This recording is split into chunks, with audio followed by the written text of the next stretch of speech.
Hi, everyone. This is Megan. I am super excited to have you all on the call today. I'm just gonna we're gonna get started here in just a couple minutes. I'm just finishing up one last little technical thing, and then we'll get started here in just a minute or two. So hold tight, and um, we'll kick it off in just a second.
Okay, great. Thank you, everyone.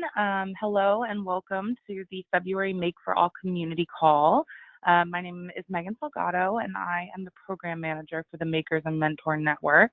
And I have been filling in as your facilitator while Steph Santoso has been away on paternal leave. We have been hosting these monthly calls since July of 2019, and it's been a great way to hear updates from commitment makers, as well as hear from funders and researchers in the maker arena on advancements and opportunities for those operating in this space. And I'm really excited to have some of those folks on the line today. Unfortunately, one of our commitment makers actually had to reschedule due to a family emergency, but I'm very, very happy to have a commitment maker from Thimble. This is Oscar Pedroso, who is the co-founder and CEO, as well as researcher Dr. Kareem Edward, who is the co-author of Drexel University's Making Culture Report. So very excited to have both of them on the line today. First, I'm going to kick it over to Oscar. Oscar, I'm going to give you unmute you so that you can talk and share your screen. Let me know when you can hear me. Yeah, definitely. Can you hear me right now? Yep, this is perfect.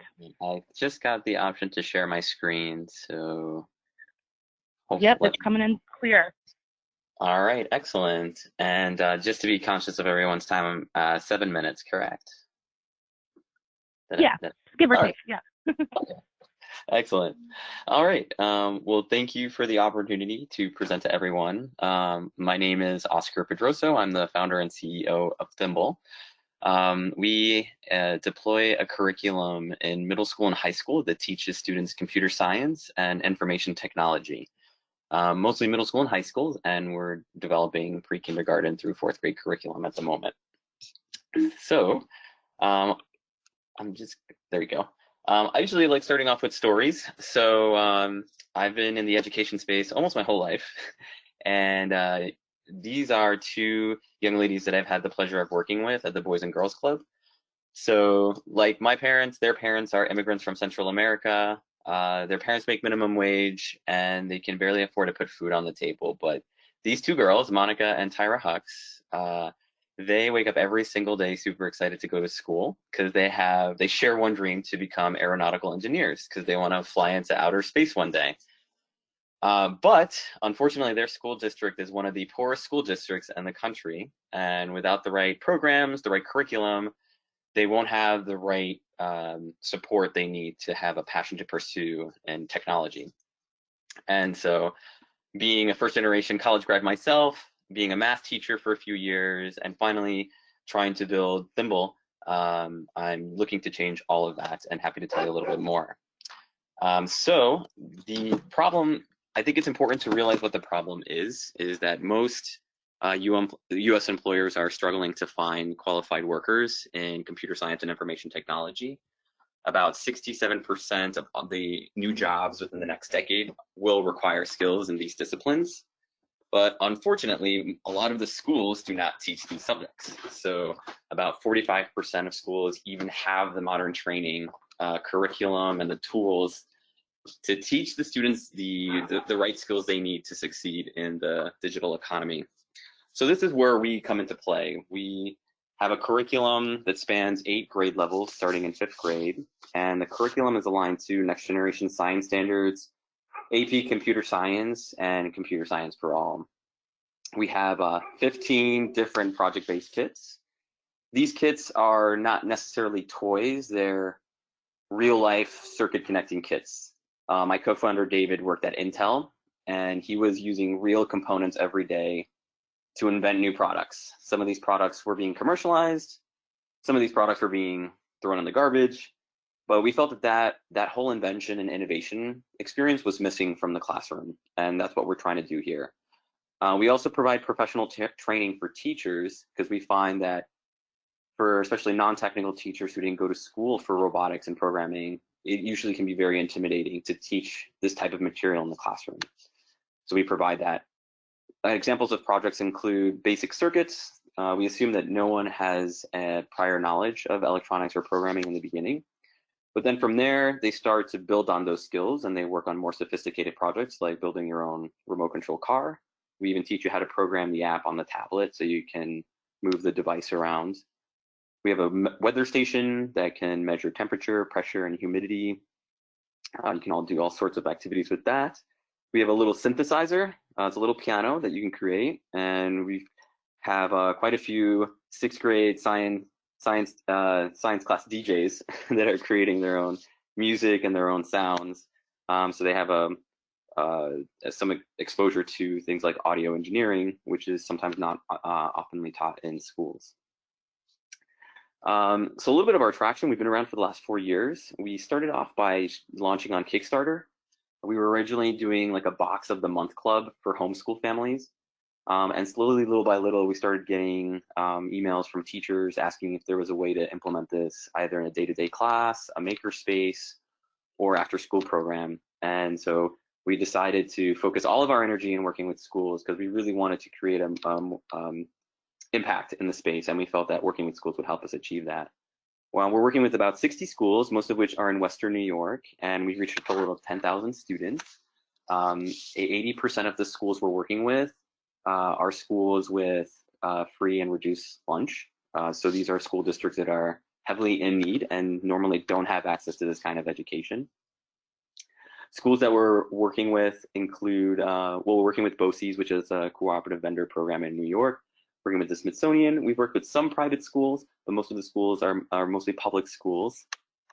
And just as some examples, these are just, I decided to put maybe some pictures here to give people a general impression of, a general idea of the type of students that we're working with. This was a session that we ran with the Health Science Charter School in Buffalo, New York, which by the way, we're based in Buffalo, New York, but we do spend a lot of our time in New York City and Washington, DC. These are kids that had never picked up a soldering iron before, they'd never programmed before.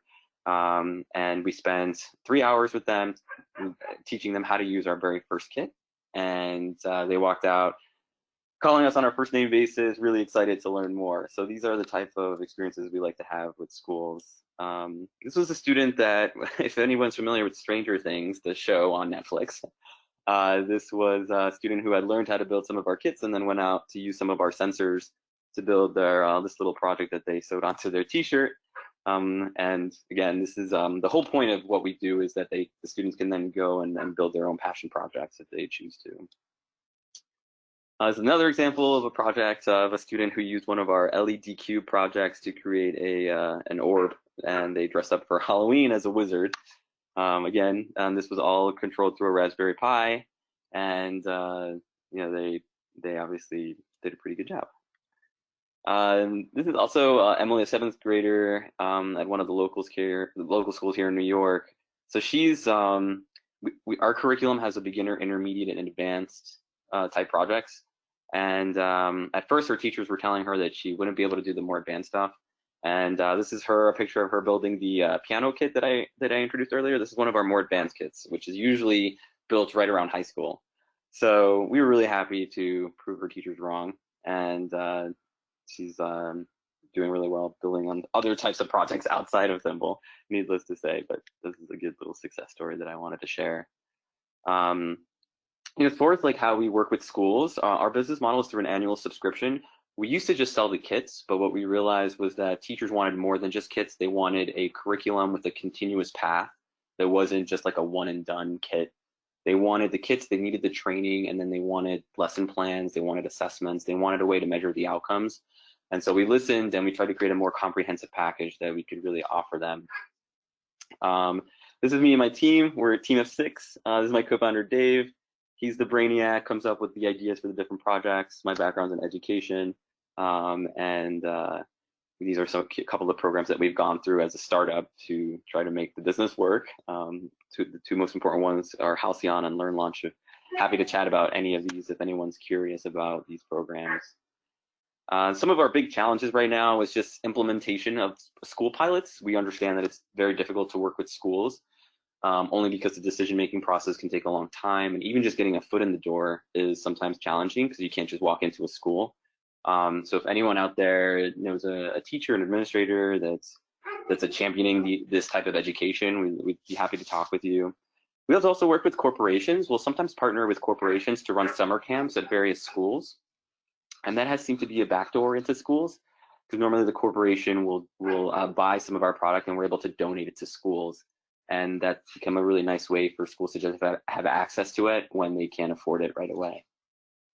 Some ways we can help. We actually were volunteering at a makerspace before we started Thimble, and actually a lot of the inspiration for building Thimble came right out of just being involved in teaching electronics every Monday night.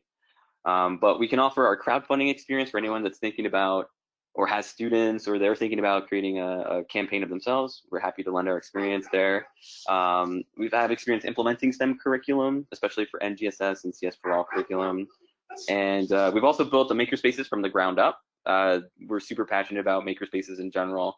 And so we know the type of equipment and the type of infrastructure and even the programming involved to be able to run a makerspace. So happy to help anybody going through that. We're also really big into equity and inclusion in STEM. So not just getting underrepresented groups and girls in STEM, but students with disabilities. So we work a lot with students that have autism, Asperger's, or have different types of behavioral disorders. We like working with those types of schools as well. And lastly, we have experience with professional training, which outside of the school setting, we've done in makerspaces as well to run various type of classes. So happy to give back in those sort of ways. But I know I don't have a ton of time left, so I just wanted to say that I'm thankful again for the opportunity to share what we've been working on, and happy to answer any questions now or a little later down the line. Awesome. Thank you, Oscar. I love those costumes that you shared, and yeah, these pictures have been great. Yeah, and that was a great note. I didn't mention at the top of the call, but we will have time for question and answers at the end of the call. So we'll switch over to the next speaker, and then we'll have a chance to open it up to the rest of the audience. So thank you so much, Oscar. And now I'm going to switch it over to Kareem. So Kareem, I am going to make you the presenter. And I can see your screen.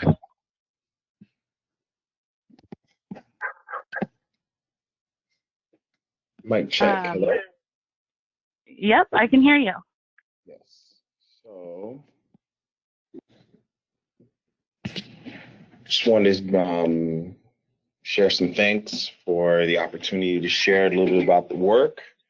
My name is Dr. Kareem Edouard. I'm professor of learning sciences and STEM at Drexel University School of Education. I also do some work at the Excite Center, also, which is at Drexel University, which is a combination of School of Education and the School of Engineering. So a lot of the work that we do specifically is looking at figuring out how to empower and provide opportunities for marginalized folks within makerspaces. So here on the screen, as you can see right here at the bottom, we have a link to our national study of makerspacing, where I'm going to give you a quick outline, but if you want a much more detailed breakdown, you can definitely find that information there.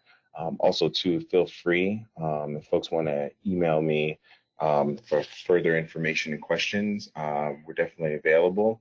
And I'll go ahead and start it just to be mindful of the time. So let's see.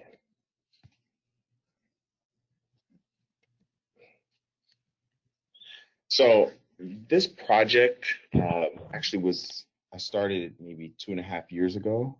And what we wanted to do was to get a comprehensive guide as to making culture across the country. So I traveled for a year to 60 maker spaces, 30 formal and 30 informal. But particularly for this discussion, we're going to focus on formal educational spaces. So how we define that are school-based maker spaces that are particularly providing a room or space to engage. Primarily, what we wanted to ask the question was, how is the representation across both participation and then also leadership in maker spaces? How is it formed? What communities are built within those spaces? And more importantly, what is that discussion around diversity and inclusion? So our criteria is, because Drexel University is in Philadelphia, and primarily we do a lot of work in West Philadelphia, I wanted our actual sample size to reflect urban centers, and then also maker spaces that have long, sustainable setup. So as far as like 3 years was kind of the target we were looking for. And then also we wanted to focus on maker spaces that had functioning curriculum as opposed to ad hoc curriculums, because for us as researchers within that space, we wanted to be able to track the progression of maker spaces within their 3-year window to better understand some of the practices in the community that was being built. And then finally, we were looking at makerspaces that had strong community partnerships.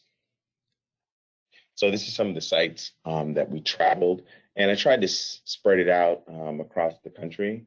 As you can see, we went from Madison, Seattle, Portland, Honolulu, Austin, Newark. So we tried to get a nice spread of makerspaces in urban communities. And again, it's looking to reflect the community here in West Philadelphia. So I just wanted to give you some highlights of some makerspaces. So we went to elementary schools. So here's a wonderful makerspace at an elementary school in San Antonio. This is an absolutely over-the-top wonderful makerspace in Austin, at an all-girls academy that we were able to engage with. And then here's a makerspace in Portland, Oregon, which, interesting enough, had both a makerspace and an engineering lab side by side. So we were able to kind of watch the transition between one lab, between each lab, and they actually were separated by just one common door. I wanted to kind of give you the criteria for our actual research and how we got to where, as far as looking at the culture, the language, and the community within spaces. So we coded for similarities, frequencies, just basic trends within a space. And really at the heart of it was trying to figure out some of the cultural practices, the subcultures within the spaces, and also too how students were kind of grouping and clicking with each other within those spaces to really give a qualitative empirical set of lenses on the actual data that we were collecting.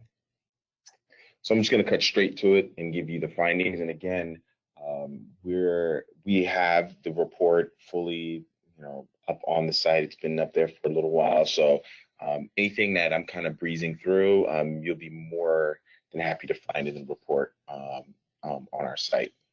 So number one, we directly had a conversation about equity and inclusion. So first we looked at participation. So we found in our maker spaces uh, that we traveled that from K through 8, it was almost a 50% uh, inclusion of both boys and girls within these maker spaces. But then something really happens in ninth grade where the actual participation drops. And this is data that we pretty much aggregated based on attendance within these spaces. And granted, our sample size still was relatively small with 30 schools, but it kind of gave us kind of a snapshot as to the cultural practices of why this was happening. When we interviewed students, particularly girls, they were explaining how the culture within the space has shifted. So where they had more open creative access within spaces, so where they could have much more direct input in activities, in projects. They felt that the spaces shifted when they got into high school. They also were very clear that the projects themselves kind of took a different tone. So if they were doing projects around making when it comes to fabrics, where it comes to engaging in artisanal craft-based projects, we were finding that makerspaces in the high school were more focused in competition. So it was a lot of robots, drones, mindstorms. And it's not to say that girls were not interested in those maker projects, but just the shift in tone around competition really did not allow them to feel welcome within those spaces. What really stood out was language. So we, in looking at the transcripts of how leadership would discuss the participants in the spaces, we would have leadership say things like, you know, that geek right there, he's one of our smartest. He's definitely a builder. The designing or the designer's mindset, the engineering energy that he has. These were just kind of fragmented type statements that they would make with the boys, that they would always call the girls girls. This girl is engaging in this activity. This girl is doing this. And in some cases, they would just call them helpers. So for example, I had one educator say, well, we just have a table full of geeks that are really kind of working on this mindstorm, and their helpers are providing them the amount of support to help them in this competition. So it ties in, it almost dovetails with the experiences that the young women were sharing as far as the shift in not only projects, but the language and the feel of the environment, which from what we were looking at in the data, definitely help support the discussion around the decline in participation. We find this in some of the schools where we particularly have all girls within the spaces. They felt much more supported with each other. And particularly at this school, you have a large population of immigrant young women, brown young women, who felt that they could engage in activities and processes that were very supportive to their cultural backgrounds and their identity. So there was something to be said about the safe feeling of a space. And we were able to tease that out just by having these kind of discussions with the participants. One of the things I wanted to highlight at this particular school, the young women were able to select projects. So this Winnebago here was old, rusted out, and the girls picked this actual project as a 2-year project from junior to senior year. And all the techniques and skills that they were developing within their making courses, they then fully applied within the space. And by their senior year, they had turned it into an actual teacher's lounge. So the school, and it's grown much more since the last time that I attended, but the teachers didn't have a teacher's lounge. So part of that making discussion was to figure out how to use their skill to be additive to the school. And we were finding that, particularly with young women that were in maker spaces, that they were gravitating towards projects that were bettering their physical surroundings and their communities, and not looking at making and the making competencies that they were developing in the framework of just pure competition. So this is just kind of like the intro of some of our findings. I want to go directly into some of our recommendations, because what we at the Excite Center and School of Ed, what we want to do is we wanted to provide educators in these makerspaces some recommendations to help better develop the environment that they were building within these makerspaces. And then this would then ultimately allow folks to feel much more involved and included within these spaces. So again, this link will link you directly to our maker report. So number one, we have to start with culture. You have to pretty much decide, as someone who's developing a makerspace or currently in a makerspace, what kind of culture of a space. So what kind of projects, what kind of program do you want? And then more importantly, not only who, as administrators, who you're looking to hire to run and lead the spaces, but then how those empower, then not only reflect the community, but then be able to be the catalyst to have folks want to come in and be a part of the space. So that really starts off the conversation. And why I say this, it seems very, very matter of fact, but many makerspaces that I attended, they really were not able to provide a center as to exactly what kind of makerspace they were. Some said, we do a little bit of competition, a couple of maker fairs. Others say that, we're community driven. So it's like, it becomes very important to kind of center what the culture of the space will be, because then it grounds the work and begins to develop almost a community of practice within that makerspace. Number two, it's really about the language and the biases that are found within the makerspace. In our report, in our travels, we found that 90% of the makerspaces were led by men, particularly white males within the space. So just in discussion as far as like representation, mentorship, cultural connectivity, there needs to be a very active discussion in how we can diversify leadership within the space, and then also how that has a direct tie with community. In one of the stops in Pittsburgh, I was able to meet a woman of color, a Black woman who was leading her makerspace, and just the language and how she had shaped their makerspace was completely different than the other makerspaces that we were engaging in. So it's definitely important to pay attention to not only the selection of those who lead the spaces, but the language that we find ourselves using in the spaces, which then obviously connects here as far as like being aware of our biases when it comes to not only instruction, but just language that we're using in the spaces. Again, it comes back to the intentions behind the program. So are you going to be a prefab makerspace where you're using a box curriculum? And the next set of things I will say, I'm not giving a value added judgment. So our report doesn't say that, Fab Lab versus having an open ad hoc space is better than the other. It's you just have to really be intentional within how you design this space, because then it allows, again, a community to be driven around a shared goal, which ultimately has direct connection to who gets to be within those spaces. This really stood out to me when we were kind of looking over the data. The strongest makerspaces were the ones that were directly connected to the community. Makerspaces that were open to community members, stakeholders to come in and engage in the space. If your makerspace was just purchasing maker kits or just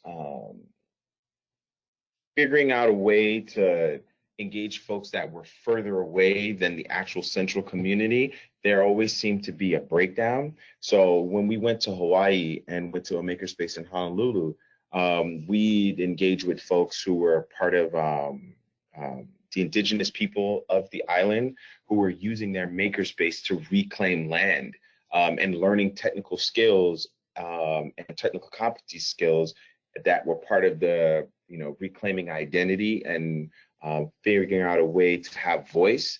And all of that was grounding that makerspace within the community, So for us, that really becomes super important to figure out how to ground yourself in the community. This also is very important, maximizing your open hours. So particularly if you have, we found that makerspaces that opened in the morning, lunchtime, and after school had the highest opportunity, it provided the biggest opportunity for students to bring in their friends.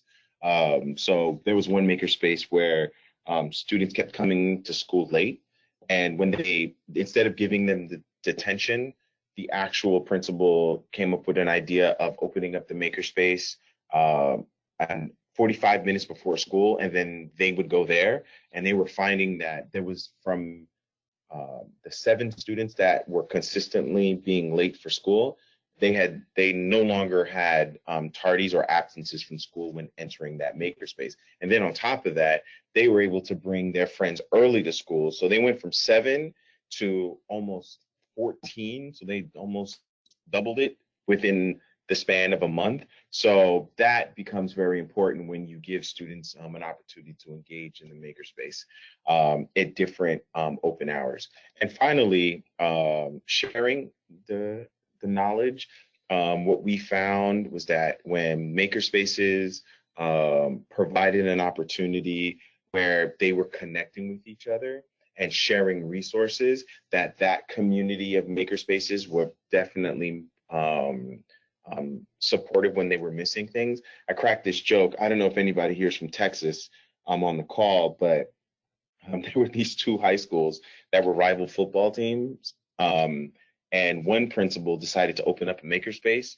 So the other principal decided to open up the makerspace, and then now they started to compete with each other, not only in football, but also makerspaces, which seems like a very Texas thing to me. But they built a community around now this new shared competition within makerspacing. So I thought that was very, from where it started to where it ended, I thought that was very fruitful and beautiful. But again, I'm not making a value added judgment as far as like only making it a competition, but more as the fact that they competed with each other, but then figured out a way to help each other as far as a community. So in closing, I wanted to share this one quick slide of a student. This is in the Bay Area. And this particular student was in a makerspace where his community was essentially being gentrified by a very powerful social network platform who the founder's first name is Mark, and I'll leave it as that.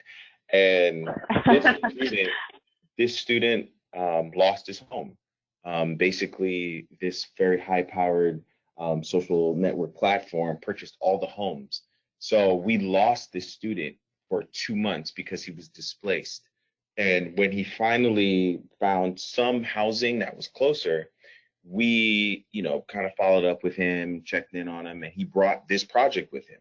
And the skills that he was learning as far as like designing floor plans and, just light work that he was getting before he became displaced, he spent those 2 months where he didn't go to school and he found objects, and he basically presented me this. This was the ideal home that if he would ever to build his own home or get a new home, this is how he would design his home. And he had it all tricked out. And I thought what was powerful was that even though put in this situation where he lost the community, he still was able to rally some sort of center by using and engaging in that makerspace. And he said to me was that the makerspace was the only thing that he felt that he could be creative and that he could use as a tool to help build his future. So I just wanted to share this last clip with you because the work at the end of the day that we do in these spaces can have very long-lasting impact on students, and more importantly, some of those skills, when targeted and provided in a certain kind of way, as far as discussion of inclusion and diversity, can also open up a whole new set of opportunities for students that traditionally are left out of these spaces.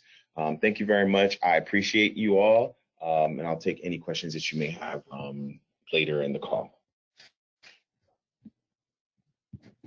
Awesome. Thank you so much, Kareem. Your stories and findings were really inspiring, and it's it's really exciting to kind of be on the precipice of seeing this early research being done to better understand the impact on makerspaces, which is why we're all here. So yes, that was a great segue as well into the question and answer section. So if there are two options, you can either chat questions into the question box, or there's a hand raise feature, and I can unmute you so that you can speak directly to the audience, which I definitely encourage. So I would love at this time, if anyone has any, I can field those for either Oscar or Kareem. Let me see. All right, I've got one here. I'm going to unmute you, Dorothy Jones Davis, who is the ED of Nation of Makers. One second. All right, Dorothy, go ahead. Can you guys hear me okay? Uh-oh. Yep. Okay, you can. Okay, good. So I don't actually have a question. I want to say both of you, those were really great presentations, and I just enjoy meeting different folks from different communities and programs. I've heard about both of you before, but it was just really nice to see the presentations. And I guess specifically for Kareem, I would love to just touch base with you like later on. And so I'll reach out to you because we're doing a lot of work with sort of independent grassroots makerspaces that are not in the formal education space around inclusion and equity. And we have a very active culture and inclusion working group, as well as a data working group that are trying to get some of this type of data on who's in makerspaces and who's using them, who's not, and what are the practices that can foster a more inclusive making experience for everybody. So I'd love to like pick your brain further, but I just wanted to quickly say to both of you, I really did appreciate. So I'm sorry, I don't really have a question. I just wanted to say great job. And, I'm really interested in the work that you're both doing, and I'd love to actually talk to both of you. But Kareem in particular, I wrote a note to get you involved with all the work that we're doing, if you're interested, or if any of your colleagues are. Great. And Kareem and Oscar, I'm actually going to unmute both of you so that you can address. That way I don't have to keep doing that. Yeah, no, thank you. Really appreciate it. Thank you. Thank you. Yeah, so interesting enough, this maker report is around formal education, but actually I design informal maker spaces. It's my attempt at making sure that I take a holistic approach at this. So my makerspace that I have here at Drexel is called the Illest, ILLEST. So if you have a little hip hop background, you recognize that word. And what the Illest stand for is informal learning, linking engineering, science and technology. So just even in the way we kind of frame, so at our makerspace, we have a sneaker lab. So where we do material science around sneaker construction. We have like 500 pairs of sneakers, and we like tear them apart, light them on fire, just, do a whole bunch of work around creating opportunities for folks who the sneaker culture basically uses as a cultural touchstone, but then also turns to them to be consumers. We also have a lab here called Lotions and Potions, which looks at the science and biology around Black hair products. And we hold labs here for young Black women to come in and basically create Black hair products through a making process. But then at the same time, we got CNC machine, laser cutters, couple robots. And what we do with the Illest at the end of the day is to try to create an intergenerational and intercultural space where you come in and you could choose your adventure. So as far as the work that we've done as formal makerspaces, we also understand that there's value in the informal. And Hala stopped for a second. I'll leave with this. When I went to Pittsburgh absolutely represented for me the mecca, as you would say, is informal making, because the 10 or 12 maker spaces that I went in the informal space of Pittsburgh really showed me the value of how community can galvanize itself together around making.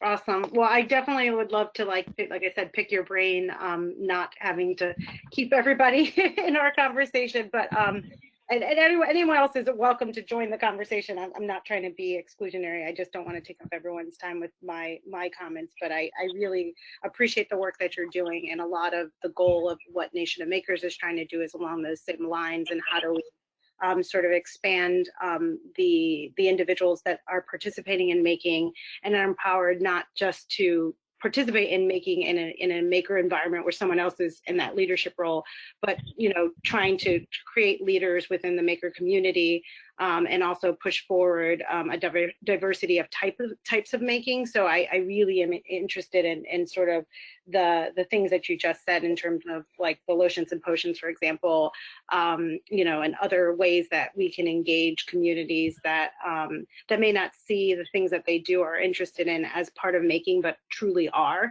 And so I really like that not only are you taking this intergenerational and intercultural approach, but just also multidimensional and multimodal sort of approach. Chemistry is making, but I think we don't really think about it that way all the time. So I think having that sort of lens is really, really important to being inclusive as we create spaces. So anyway, we can talk more later, but I was really impressed by the breadth of the study and sort of the work that you're doing. Thank you very much. Thanks, Dorothy. Let's see. I kind of have a question for both of you, which is kind of what's next? Where do you see your work going? I think for Oscar, it sounds like you mentioned some of the challenges around just being, dealing with school districts and possibly like bureaucracy around that. And also I would guess like staffing and, just having capacity support. So I guess for you, like, where do you see, where are you all hoping to continue to move forward and in that space? Yeah, definitely. And I guess, yeah, sorry, and possibly even like geographically, like if there's goals around that or. Yeah, for sure.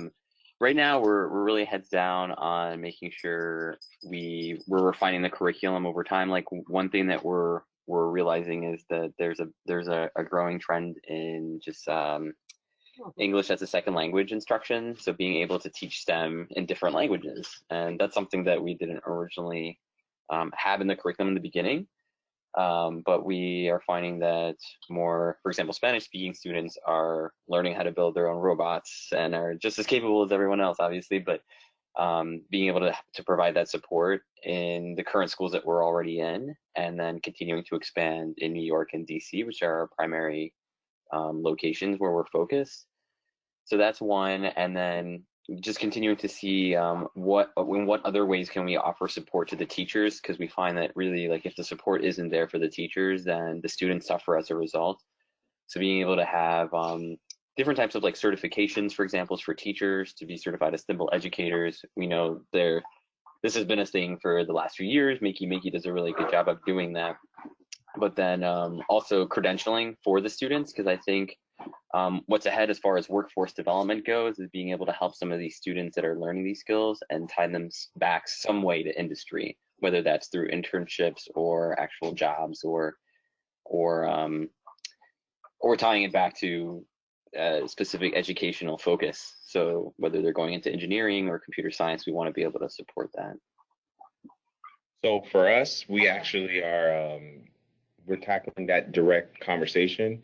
So at the lab, we have 3 cohorts of students where we train them in 10 weeks. So I find internships for the students before they come into the lab, and I find out what each particular internship is looking for as far as a skill, a set of skills for students.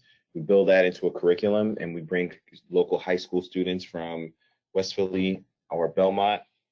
We bring groups of 10, 5 and 5, and we go for a 10-week, 3 days a week set of training.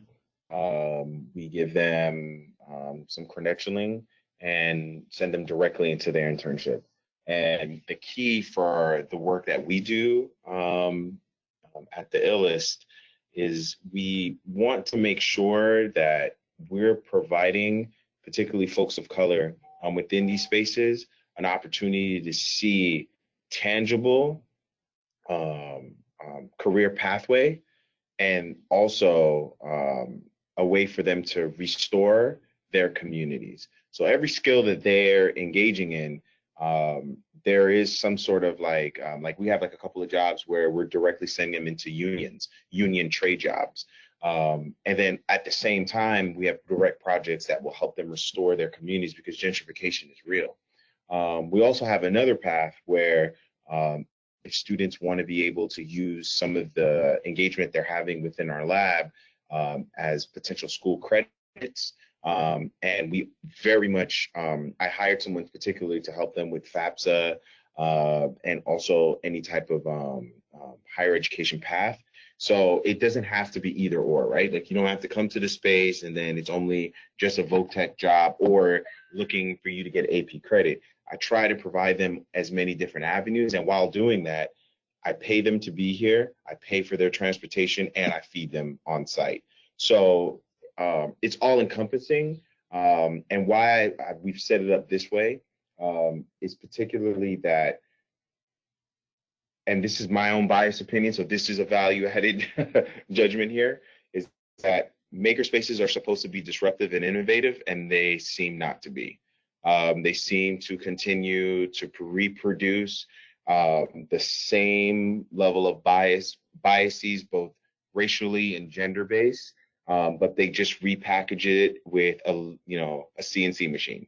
So what we want to do is to take the discussion around 21st century skill development. What we want to do is go past the special interest groups of coding, proprietary making equipment and kits, and we say that a maker space is a wonderful creative opportunity for students to engage in, but at the same time get a wraparound opportunity to not only learn material content-wise, but then also an opportunity for them to use as a platform to develop themselves and particular career pathways. That's great. That's really great. I think this is a really, we had another comment get sent in, and I think that's a good transition for us. Zach Dowell, who is with Folsom Lake College at the Los Rios Community College District, said, not exactly a question, but there's an upcoming California State University Maker convening at Sacramento State this year. So it might be interesting to folks, and there's a link there. So I know, Oscar, you shared some resources that you all would be happy to talk to folks about, and I think that we'll make sure to share this link, Zach, that you shared, and some follow-up communication. So everybody look out for a follow-up email with contact information from our speakers and some information about that making convening in Sacramento. We are I think unless there's any other last minute questions, I want to thank both of you again for sharing with us today. I have just one quick note to share before we wrap up, which is that if you haven't heard or had a chance to check it out, our new makersandmentors.org website is now live. Currently, it's linking to a separate makeforall.org page, but within the next week, that page will be fully integrated onto the Makers and Mentors Network website. So there will no longer be a separate makeforall.org domain. It will live under the Make for All navigation on the Makers and Mentors website. So definitely check that out if you haven't. Give us any feedback you have. We're really proud of it and excited to finally have a comprehensive website that communicates our story.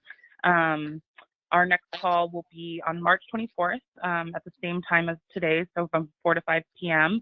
The March call will be the last call that I'm facilitating before Steph Santoso returns, which I know we're all excited about. And once she's back, we'll have further updates about Make for All moving forward in 2020 and what you can expect from our team to keep supporting you in your making goals. So again, thank you to Oscar and Kareem and to each of you for joining today. Like I said, we'll have a follow-up email with some of these resources and keep the discussion going. So thank you so much and have a good rest of your day. All right, you guys have a good one. Thank you. Thank you. Thank you very much.